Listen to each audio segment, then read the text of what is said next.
Usap-usapan ngayon sa social media ang malaking posibilidad umano na maibabalik na ang dating frequency ng ABS-CBN ngayong 2024. Lahat ay magsasaya dahil may magbabalik tahanan umano.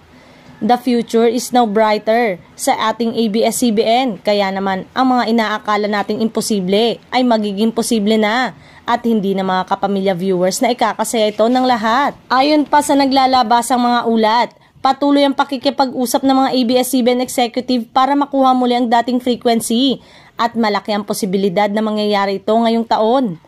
Marami ang nanghinala na makikipag-partner ang ABS-CBN sa AMBS na pagmamay-ari ngayon ni Manny Villar na siyang nakakuha sa dating pagmamay-ari naman ng network.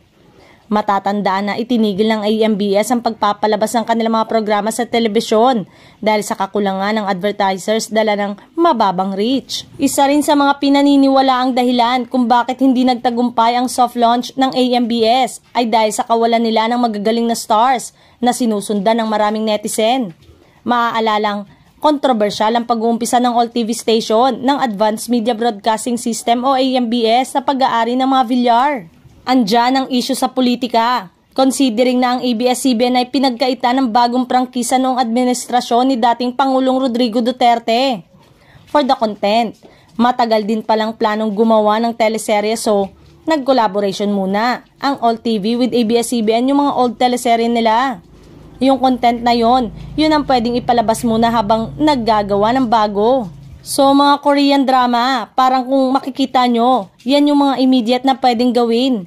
Hindi tayo maghihintay ng matagal. Open di umano ang All TV sa pakikipag-collaborate sa ibang istasyon. Ang ABS-CBN para sa mga teleserye sa afternoon slot. Hindi naman kinuklose yung door sa other partners kahit sino pwedeng magbigay sa All TV.